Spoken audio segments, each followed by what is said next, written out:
Muhammad Arifin bin Zainuddin. Saya nama Husna Atira binti Mak Zain. Okey, kita mulakan dulu dengan Husna Atira.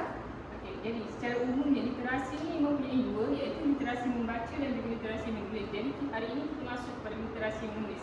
Apa itu literasi menulis? Literasi menulis ni merupakan bentuk komunikasi yang tidak langsung yang dilakukan oleh seseorang untuk menyatakan konsep, idea ataupun pendapat melalui tulisan yang boleh dibaca dan boleh difahami. Literasi menulis ini terbahagi kepada tiga peringkat, iaitu peringkat pramenulis, peringkat mekanis dan juga peringkat kelahiran. Jadi kita pergi ke peringkat pramenulis dahulu. Okey. Konsep peringkat pramenulis ialah peringkat pramenulis merupakan kemahiran yang menjadi asas kepada kemahiran peringkat mekanis. Peringkat mekanis pramenulis ini ia merupakan kemahiran awal yang perlu dipelajari oleh seorang murid sebelum mereka pandai untuk menulis abjad. Maksudnya mereka ini didedahkan dengan huruf-huruf ABC. So yang kedua, peringkat awal yang dilalui oleh kanak-kanak bagi menyediakan diri ke arah melahirkan lambang-lambang bunyi khusus yang diterima oleh kelompok masyarakat. Maksudnya lambang-lambang bunyi ni dari segi huruf ABC tadi yang boleh diterima oleh masyarakat, iaitu masyarakat kita mempelajari bahasa Melayu. Jadinya sebelum mereka boleh mempelajari lebih mendalam tentang bahasa Melayu, mereka perlulah mengetahui asas tulisan dahulu. Maksud yang ketiga ialah latihan otot, tangan dan jari serta koordinasi tangan dan mata diberikan kepada murid-murid. Sebelum murid ni boleh memegang pensel, jadinya mereka ni memerlukan latihan tangan otot supaya mereka terbiasa nanti untuk menulis. Okay, ini merupakan contoh aktiviti pramenulis, iaitu yang pertama, mengoyak, menggunting dan menangkap kertas. Iaitu guru menyediakan satu rajah yang mempunyai gambar, contoh gambar apple. Lepas tu murid diberikan kertas warna dan mereka diminta untuk menggunting ataupun mengoyak kertas tersebut dan menampal pada gambar tersebutlah. Yang kedua pula ialah membentuk bulatan di udara, meja dan juga air. Pasir juga, murid-murid juga boleh menulis di pasir. So aktiviti yang ketiga ialah menyediakan alat tulis untuk kanak-kanak mencontek. Misalnya macam krayon, pensel warna, jas warna dan sebagainya. Jadinya murid-murid ni untuk peringkat pramenulis ni, aktiviti dia didedahkan dengan alat-alat tulis. Macam alat-alat tulis selain daripada bukan sahaja pensel, alat-alat tulis seperti gunting, seperti menggunakan jari untuk melatih tangan, contoh. Okay. Yang keempat ialah menyambung garisan yang putus-putus dan menulis abjad secara bebas. Maksudnya bila mereka menulis garisan secara putus-putus ni, mereka dapat mempelajari huruf-huruf. Macam contoh bulatan O, bulatan seperti huruf O. Seterusnya. Okay. Ini antara contoh-contoh lain aktiviti pramenulis, iaitu warna dari kiri ke kanan atau dari kanan ke kiri. Seterusnya, masukkan bilik kiri ke dalam tabung. Latihan melukis gambar-gambar yang mengandung garisan-garisan lurus yang bulat dan lurus. Lepas tu latihan gerak jari dengan menekan-nekankan jari, menggoyang-goyangkan ataupun meramas-ramaskan jari. Okay, seterusnya, ini antara kepentingan pramenulis, iaitu untuk melatih kanak-kanak dari aspek cara memegang pensel yang betul. Jadi kat sini kita boleh lihat daripada umur 1 hingga 1,5 tahun, murid diajarkan untuk memegang pensel cara macam ni. Ini untuk tahun 2 hingga 3 tahun dan ini 3,5 sampai 4 tahun, dan pada umur 4,5 tahun sampailah ke atas, mereka sudah pandai memegang pensel dengan betul dan boleh menghasilkan huruf-huruf yang kemas dan juga teratur. Kepentingan pramenulis seterusnya ialah membiasakan kanak-kanak untuk menulis dengan lebih lancar, melatih otot-otot jari dan tangan murid, dan membolehkan murid-murid menguasai kemahiran membentuk lambang-lambang yang jelas dan kemas, iaitu lambang-lambang ni dari segi huruf A, B, C, D. Okey. Kita masuk pada peringkat yang kedua, iaitu konsep penulisan mekanis. Okey, konsep penulisan mekanis ni ialah peringkat pendidikan asas. Peringkat di mana kemahiran menulis secara mekanis ialah kemahiran menulis peringkat awal yang perlu dikuasai kanak-kanak agar boleh menghasilkan tulisan kemas dan dibaca. Seringkasnya, peringkat mekanis ini adalah di mana murid-murid itu diajarkan untuk menulis secara kemas dan teratur. Setelah mereka pandai mengawal pergerakan tangan untuk memegang pensel tersebut, mereka diajarkan pula untuk menulis secara kemas dan teratur. Melibatkan latihan pergerakan tangan, otot jari dan sebagainya. Bertujuan membimbing murid-murid menguasai kemahiran membentuk huruf kecil dan besar dengan betul dan tepat. Tujuan penulisan mekanis ini ialah membolehkan murid-murid menyusun huruf menjadi suku kata, perkataan dan ayat sebagai alat komunikasi. Peringkat penulisan mekanis ini juga membolehkan murid-murid menguasai satu lagi kemahiran bahasa, iaitu kemahiran menulis, serta meluaskan lagi pengetahuan, hubungan serta matlamat hidup. Jadi melalui penulisan ini, mereka dapat berkomunikasi, dapat berinteraksi, dapat menyampaikan maklumat, idea dan pendapat mereka melalui bentuk tulisan. Menulis abjad mengikut arah tertentu untuk penulisan yang teratur. Sebenarnya mendirikan asas buku bagi membolehkan kanak-kanak menulis dengan baik, cekap dan pantas. Jadi di sini ialah contoh aktiviti literasi menulis peringkat mekanis. Seperti yang saya cakap tadi, peringkat mekanis ini ialah peringkat di mana murid-murid itu belajar untuk menulis secara kemas dan teratur. Jadi ini merupakan latihan untuk mereka menulis sesuatu perkataan dengan kemas dan teratur. Contohnya di sini, murid tersebut dapat membentuk bulatan dan garis lurus dalam keadaan terkawal dalam satu kotak seperti itu. Kemudiannya menulis di atas kertas yang bergaris. Pada mulanya mereka akan menggunakan kertas yang bergaris 3. Kemudiannya mereka akan bertambah baik dan menggunakan kertas bergaris 1 seperti ini. Dan ini akan digunakan sehinggalah pada peringkat yang lebih tinggi. Kemudiannya contoh aktiviti lain bagi literasi menulis peringkat mekanis ialah memadankan huruf kecil dan huruf besar. Aktiviti tersebut ialah untuk melatih murid-murid untuk mengenal huruf besar dan pasangannya huruf kecil. Kemudiannya kita ada sesuaikan nama dengan huruf. Tujuan ni apabila kita menyuruh, contohnya saya menyuruh murid saya untuk menulis perkataan L, maknanya mereka tahu macam mana untuk menulis perkataan tersebut tanpa berasa keliru dengan perkataan tersebut, dengan huruf tersebut. Akhir sekali ialah tujuan penulisan mekanis. Tujuan ialah melatih murid-murid menulis unsur-unsur huruf, perkataan dan gambar, mengawasi tulisan murid tentang bentuk, saiz tegak dan condong, dan akhir sekali melatih murid menulis dengan cepat, senang dan kemas. Itu sahaja mengenai tujuan penulisan mekanis. Kita akan sambung kepada literasi menulis peringkat kelahiran. Yang seterusnya adalah literasi menulis peringkat kelahiran. Menurut Fitri Nurlidah, peringkat kelahiran merupakan peringkat di mana murid-murid telah menguasai pelbagai kemahiran seperti mendengar, bertutur, membaca dan juga mengeja.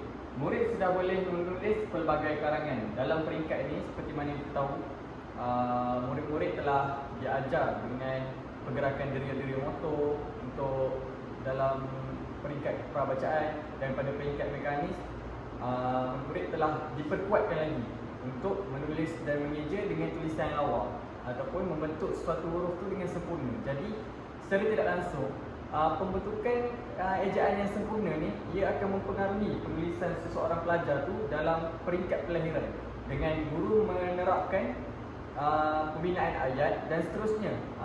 Guru-guru dapat mengajar murid-murid menulis karangan daripada peringkat yang bebas ataupun orang cakap dari sudut yang bebas, dan juga lebih pada bertajuk seperti rencana, syarahan seperti itu, format-format yang sebegitu.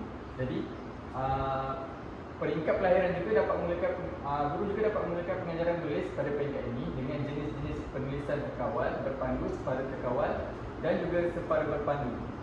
Di sini bermaksud guru-guru dapat mengajar anak-anak murid mereka untuk menulis sebuah karangan bermula dengan berpandu, terkawal dan seterusnya, membiarkan mereka melakukan latihan secara sendiri dengan memberi latihan kerja rumah dan sebagainya.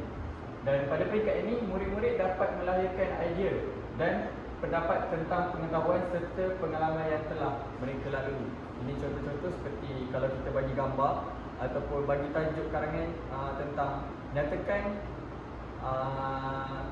lakukan apa contoh karangan, buat karangan tentang pengalaman diri semasa melancong di Pulau Langkawi. Contoh sebegitu.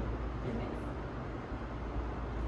Dan ini merupakan contoh aktiviti yang boleh dilakukan untuk memperkuat atau memperkukuhkan lagi penulisan murid-murid daripada peringkat pra-menulis, mekanis dan juga kelahiran, iaitu menulis jawapan pemahaman dan juga menulis karangan. Ini biasa dilakukan oleh guru-guru untuk memperkuatkan lagi ingatan murid-murid dalam mengingat sesuatu kosakata ataupun perluasan kata untuk mereka melakukan karangan, menulis dengan panjang dan seterusnya. Yang kedua adalah menulis ayat berdasarkan gambar. Ini seperti yang saya cakap tadi, mereka tengok gambar dan mereka sama ada dari segi pengalaman ataupun mereka mempelajari benda yang baru. Bila tengok gambar, mereka boleh buat ayat, sesuatu ayat berdasarkan pengalaman dan juga benda pengetahuan yang baru mereka lihat. Membina ayat. Yang ketiga adalah menulis rencana. Ini merupakan penulisan karangan ataupun langkah seterusnya selepas penulisan mekanis, di mana murid-murid dapat menulis dengan lebih banyak ataupun lebih panjang lagi untuk mengeluarkan idea-idea yang mereka ada dan lebih berformat dalam penulisan mereka. Dan mengisi silang kata. Bagi saya, untuk mengisi silang kata ni dapat merealisasikan apa yang ada di dalam teks tersebut dengan clue ataupun clue yang dibagi. Jadi dia dapat mengaplikasikan sesuatu perkataan itu dengan melengkapkan kotak-kotak yang dia beri. Kalau contoh di sini, dia tentang keluarga saya. Jadi mungkin kakak, perkataan kakak ataupun bapa kan yang perlu diisi dalam tu. Okay, yang seterusnya yang terakhir adalah melengkapkan ayat. Ini biasanya akan dilakukan semasa menjawab soalan pemahaman. Sebelum itu,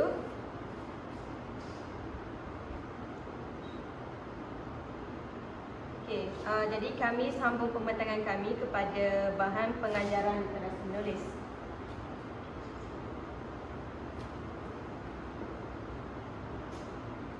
Baiklah, kita terus pada bahan pengajaran literasi menulis. Untuk definisi bahan digital ini, ia menerangkan bahawa sebarang penggunaan medium teknologi sebagai satu proses pengaliran, penyebaran dan pemprosesan maklumat menggunakan perantaraan teknologi. Dan teknologi maklumat ini dia bukanlah terhad kepada internet dan komputer saja. Dia boleh terjadi melalui kita boleh juga menyampaikan maklumat tu melalui telefon pintar, tablet, televisyen dan pelbagai lagi gadget dan pelbagai lagi alat komunikasi lain. Dan ini bertujuan untuk menyampaikan maklumat kepada penerima, iaitu murid kita sendiri. Seterusnya, ini merupakan contoh bahan digital yang boleh digunakan. Contohnya, zaman sekarang kita boleh tengok terdapat banyak akhbar ataupun majalah elektronik yang dimuat naik melalui bahan digital. Seperti berita harian ataupun sinar harian juga telah memuat naik segala berita-berita terkini, isu-isu semasa terkini dalam media sosial menggunakan bahan digital tersebut. Lepas tu, laman sesawang. Misalnya menggunakan Google ataupun Chrome. Yang ketiga pula ialah buku elektronik seperti e-book. Dan ia memudahkan murid-murid untuk belajar di mana-mana sahaja. Mereka tidak perlu untuk membawa buku, macam mereka hanya boleh menggunakan telefon pintar ataupun tablet untuk membaca buku. Okay, melalui e-book biasanya mereka dimuat naik dalam web Flipbook. Okay. Yang seterusnya ialah pembelajaran dalam talian seperti e-learning dan juga persekitaran pembelajaran secara maya, iaitu virtual learning environment. Jadinya kelas secara dalam talian, jadinya guru-guru boleh membuat kelas tersebut di mana-mana sahaja. Contoh aplikasi yang digunakan ialah seperti Google Meet. Telegram juga biasa digunakan oleh guru-guru iaitu melalui audionya. Okay. Ya. Okay, ini antara contoh bahan digital yang boleh digunakan. Contohnya Canva dan PowerPoint iaitu untuk membantu murid-murid untuk membuat menghasilkan pembentangan. Yang seterusnya ialah quizzes, memudahkan murid-murid untuk menjawab soalan-soalan secara dalam talian. Jadi guru-guru tidak perlu untuk memprintkan kertas.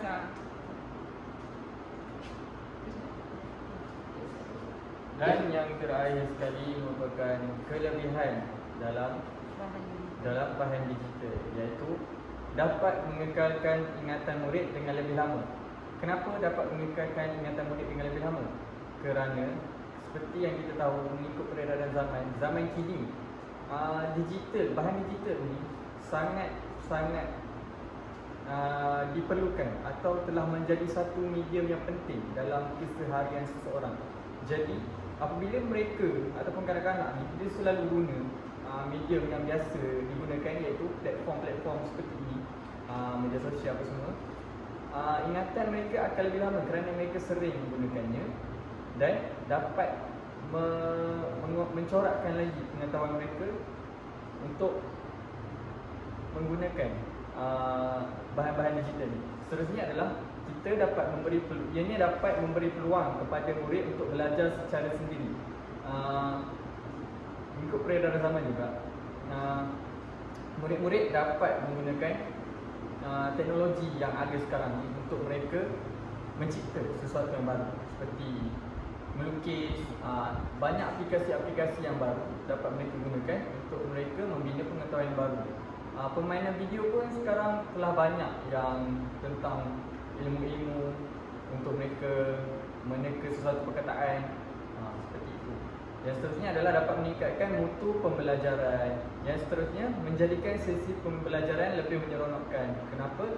Mereka, di samping mereka belajar, mereka dapat menonton video-video di YouTube untuk menambah pengetahuan tu secara seronok ataupun secara suka-suka.